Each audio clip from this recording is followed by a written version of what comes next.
तीसरा, 200 लाख करोड़ रुपए के बजट बने, सारा झोला साथ में लेके चलता हूं। 200 लाख करोड़ रुपए कहीं हिंदुस्तान में लगे दिखते हैं क्या? 200 लाख करोड़ कितना पैसा होता है, अपना तो दिमाग चक्कर खा जाता है। हमें तो देश के लोगों ने खून पसीने की मेहनत की कमाई के 5 करोड़ से ज्यादा लोगों ने 1000 करोड़ रुपए से ज्यादा दिए, और हमने जो किया वो 64 वर्षों में किसी सरकार ने नहीं किया है। ये मैं नहीं कह रहा, इस देश के हिंदुस्तान के करोड़ों लोग कह रहे हैं। अरे हमने 1000 करोड़ रुपए से देश की किस्मत बदल दी। अरे बेईमानो, तुम तो 400 लाख करोड़ रुपए खा करके बैठे हो और तुमको हर चोर नजर आता है। अपनी दृष्टि का इलाज कर लो, थोड़ा तुम भी अनुलोम विलोम कर लो। विकास योजनाओं का 200 लाख करोड़ रुपए में से मुश्किल से 10 से 20% लगाया होगा। अभी राम जेठमलानी साहब कह रहे थे, मैं व्यक्तिगत नाम उनकी बुराई करने के लिए नहीं लूंगा, लेकिन उनकी बड़ाई, उनकी तारीफ में कुछ कहूंगा। स्वर्गीय राजीव गांधी ने कहा कि जो विकास के लिए पैसा भेजा जाता है वो 10 से 15% लोगों के पास पहुंचता है।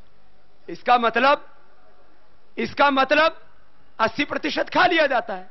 ये खा गए, वो तो खुद ही मान रहे। अच्छा, राजीव गांधी भ्रष्टाचार के बारे में बोले, महामहिम राष्ट्रपति बोले और अपने आप बोले तो इनको दर्द नहीं होता। जब बाबा भ्रष्टाचार के बारे में बोलता है तब इनको दर्द होता है, बेईमानों का। तब इनको आग लगती है, तब इनको बाबा मौत दिखाई देता है और बाबा की हत्या के षड्यंत्र ये रचते हैं। लेकिन मैंने कहा, अरे इस बार तुम मुझे नहीं मार सकते, इस बार तो बाबा तुम्हारी मौत बनकर के आया है।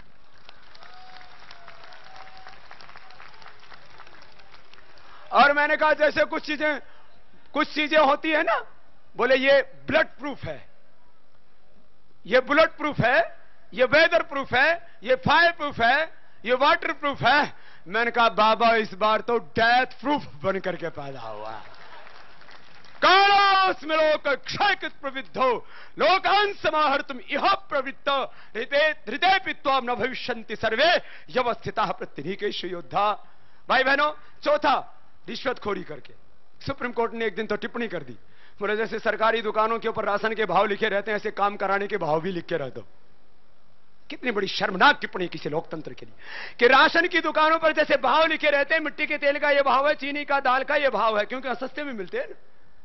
तो बोले काम के भी भाव लिख दो कि स्कूल चलाओगे, कॉलेज चलाओगे और मेडिकल कॉलेज बनाओगे तो इतने दाम लगेंगे, लिख करके रख दो। शर्म आती है हमको रिश्वतखोरी करने। और टैक्स की चोरी। अच्छा, टैक्स की चोरी कर रहे हैं, ये तो थोड़ा सा मामला है, ऊपर वाला ज्यादा खतरनाक है। चलो अब अंतिम बात, ये पैसा वापस कैसे आएगा? बता दिया 400 लाख करोड़ रुपए है। भाई 5 काम करने में सरकार को दिक्कत क्या है, बस ये बता दे। मैंने एक दिन कहा, अभी 1-2 दिन पहले एक मुकाबला प्रोग्राम चल रहा था, मुझसे बहुत से लोग सलाह दे रहे थे, बाबा जी आपको राजनीति नहीं करनी चाहिए। मैंने कहा राजनीति नहीं है, राष्ट्रनीति है। और एक सन्यासी अपने सन्यास धर्म के साथ यदि राष्ट्र धर्म नहीं निभाता है तो वह अपने पूर्वजों की संस्कृति का पालन नहीं कर रहा है। भगवान राम और कृष्ण के जीवन को देखें, गुरु वशिष्ठ, विश्वामित्र, संदीप के जीवन को देखें, हम महायोगी श्री अरविंद के जीवन को, स्वामी विवेकानंद, महर्षि दयानंद को देखें, अपने अरे महात्मा गांधी को देखो। अरे जब जब इस देश पर संकट आया है, संत फकीरों ने ही इस देश को बचाया है। ये इस देश का इतिहास है। भाई बहनों जरा सुनना, हमें एक आपसे बात कह रहे हैं, बहुत संकट है इस देश में। अब तुरंत हमें निकलना है, बस 2 मिनट 3 मिनट में बात पूरी करेंगे। बहुत संकट है भूमि अधिग्रहण का। अब इधर से किसानों को लूट रहे भूमि अधिग्रहण के नाम पर। एक सड़क बन रही है, उसके 2-2 किलोमीटर दूर तक भूमि अधिग्रहण हो रहा है। भूमि के अंदर फर्टिलाइजर, केमिकल्स डाल के धरती माता को नष्ट कर रहे हैं। 2 किलोमीटर एक सड़क के दोनों तरफ जमीन खरीदने की क्या जरूरत है? किसानों से खरीदी जाती है, क्या रेट से खरीद रहे हैं भाई? 20-22 लाख, और बेच रहे कितने में? 5 करोड़ में। 20 लाख में खरीद के 5 करोड़ में बेचने वाले सरकार चला रहे हैं, प्रॉपर्टी डीलर है। पूरा यूपी में घोटाला चल रहा है। गरीब किसान अरे उनकी जमीन को कुपजाऊ जमीन, उसमें गन्ना बोते, धान बोते, तो एक साल में वो लाखों रुपए उसमें से 1 एकड़ जमीन में से कमा सकते। 5 साल में 5 लाख कमा लेते, लेकिन उनको 5 लाख देके, 10 लाख देके और 5 करोड़ में बेच रहे। 5 लाख किसान के और 5 करोड़ सरकार के। क्या है अत्याचार?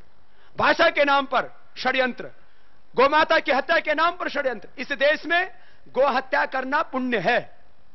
इस देश में होमोसेक्सुअलिटी करना कानून की दृष्टि से पुण्य है। इस देश में आवारागर्दी करना, दुराचार, व्यभिचार करना कानून की दृष्टि से सही है। लेकिन इस देश में भ्रष्टाचार और पाप के खिलाफ आवाज उठाना गुनाह है, अपराध है।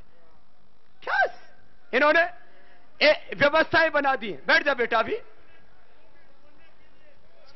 तो अभी तुम्हारी भी आहुति ले लेंगे, थोड़े दिन इंतजार करो। अभी भाई बहनों, मैं एक बात ये कह रहा था, सरकार को 5 काम करने में दिक्कत क्या है? हम कहते हैं 5 काम करो, हम अपना आरोग्य का काम और आध्यात्मिक भारत निर्माण का काम कर लेंगे। तुम 5 काम कर दो। 1 काम, कठोर कानून बनाओ। अभी माननीय प्रधानमंत्री जी रोज बोलते हैं कोई भी भ्रष्टाचारी बख्शा नहीं जाएगा, दंड दिया जाएगा। डंडा है ही नहीं, दंडा है ही नहीं, बोला दंड दिया जाएगा।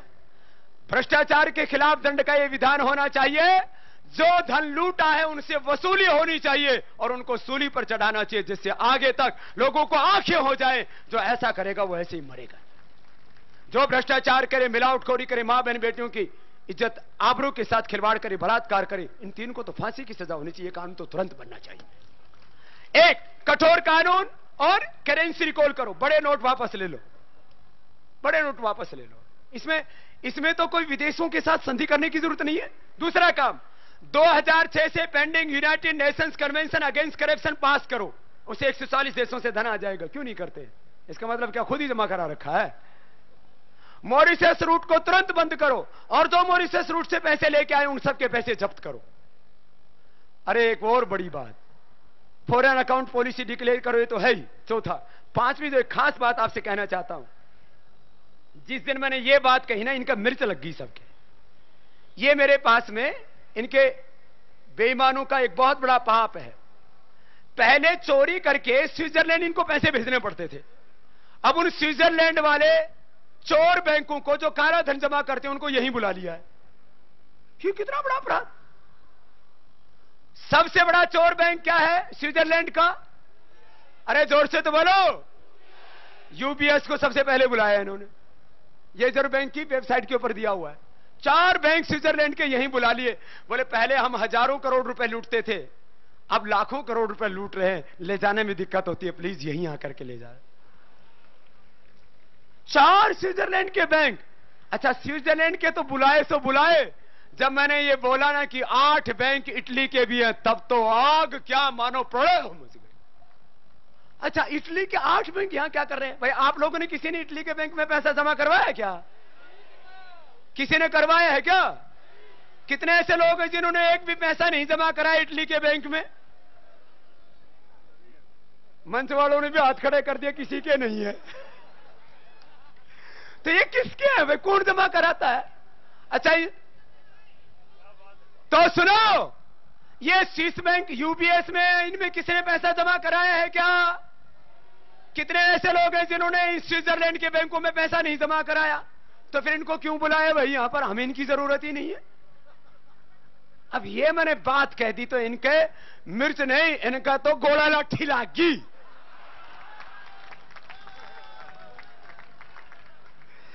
बड़ा ये बाबा क्या बोल रहा है? और एक चैनल ने तो चलाया, चैनल वाले 99% मेरे साथ में हैं, लेकिन एक चैनल बोला बाबा बदजुबान हो गया।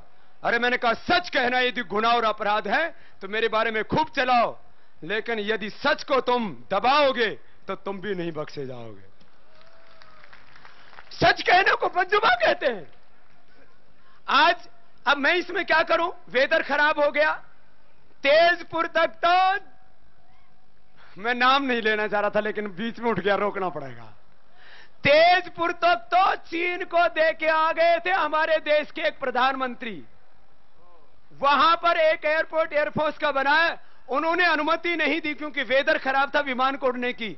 बाबा लेट नहीं आया है, बाबा तो 8 बजे चल पड़ा था, 12 बजे यहां पहुंचना था, लेकिन वेदर खराब था और वहां से आया हूं जो इन्होंने चीन को दे दिया था तेजपुर और कैलाश मानसरोवर दे दिया। भाई बहनों सुन लो, ये 400 लाख करोड़ लाना है, गोहत्या के पाप से भी देश को बचाना है, विश्व मुक्त कृषि की व्यवस्था को लाना है। भाषा के नाम पर इस देश के करोड़ों लोगों के साथ अन्याय हो रहा है। कोई भी दुनिया का स्वतंत्र देश विदेशी भाषा में नहीं पढ़ता है, वो भी अन्याय मिटाना है। स्वतंत्र भारत में जो अंग्रेजी तंत्र चल रहा है उसको भी मिटाना है। शराब की जो नदियां बह रही है इनको भी खत्म करके दूध की नदियां, घी की नदियां प्रवाहनी है। ये सब कुछ करना है। और सुनो, अरे ये अफगानिस्तान से लेकर के बर्मा तक और कैलाश मानसरोवर जो भारत का मुकुट है उसको भी भारत में वापस मिलाना है। ये सब काम करना है। अभी तो शुरुआत हुई है, आगे बहुत कुछ करना है। बस आज इसी संकल्प के साथ बहुत कुछ कहना चाहता था, लेकिन बस मैं अंत में यही कहता हुआ, सबको धन्यवाद देता हुआ जिन्होंने यहां इतनी श्रद्धा से, निष्ठा से, इतने अनुशासन से, एक बार सभी खड़े होकर के मेरे साथ बोलेंगे, आज महर्षि दयानंद का जन्म दिवस है, चंद्रशेखर आजाद का बलिदान दिन। मेरे साथ में बोलेंगे, बोले महर्षि दयानंद की, भारत माता की, चंद्रशेखर आजाद अमर रहे के नारे ऐसे गगन भेदी गूंजे कि देश की सत्ताओं के शिखर पर बैठे लोग होश में आ जाएं या बेहोश हो जाएं। चंद्रशेखर आजाद, चंद्रशेखर आजाद, भारत माता की, वंदे वंदे। तो आज इसी संकल्प के साथ कि हमारा ये संघर्ष तब तक जारी रहेगा जब तक देश में गद्दारी नहीं मिट जाती, भ्रष्टाचार नहीं मिट जाता, देश का लूटा हुआ हक उसको नहीं मिल जाता और आगे से लूटने के लिए कानून नहीं बन जाता। 5 मांगे जब तक नहीं मानेगी सरकार तो हम भी मानने वाले। यदि सरकार अपना संवैधानिक दायित्व नहीं निभाएगी तो हम अपना संवैधानिक दायित्व निभाएंगे और इन भ्रष्ट बेईमानों को सबक। भाई बहनों, आज जो है आजाद भारत में गुलामी की कितनी निशानियां हैं। यहां महाराजा पीछे यहां टालस्टॉय मार्ग लिखा हुआ है और इतनी गुलामी की निशानियां हैं अंग्रेजों के नाम से जिन्होंने भारत माता के साथ अत्याचार किया। सुनो, अब आप लोगों को यहां से महाराजा रणजीत सिंह मार्ग मंच के पीछे है, उसके बाद टालस्टॉय मार्ग से होते हुए संसद मार्ग जंतर मंतर पर जाना है। वहां पर भाई राकेश जी, भाई त्रिलोक जी, इनके नेतृत्व में वहां पर एक सांकेतिक धरना प्रदर्शन का कार्यक्रम रहेगा, शांतिपूर्ण ढंग से, अनुशासित ढंग से। हम इस देश के अनुशासित सिपाही हैं।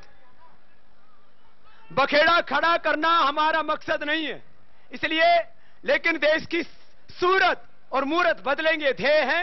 तो शांतिपूर्वक आप वहां से जाएंगे और जंतर मंतर पर सभा होगी और हम इधर महामहिम को, अभी यहां तो पूरे देश में करोड़ों लोगों ने हस्ताक्षर करके ज्ञापन भेजे हैं।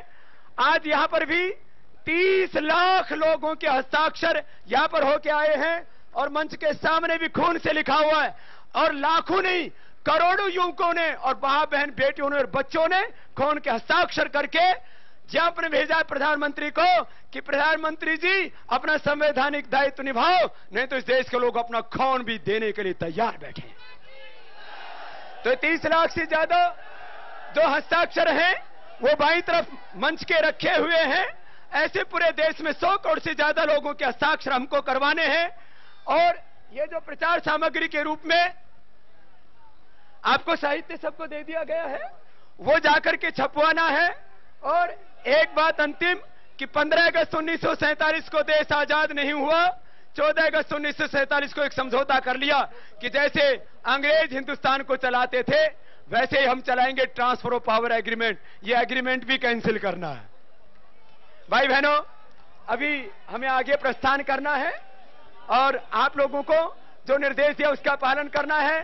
सभी सामाजिक संगठनों का जो भाई बहन इतनी निष्ठा से इतना कष्ट सह करके पूरे हिंदुस्तान भर से आए, 2-2, 3-3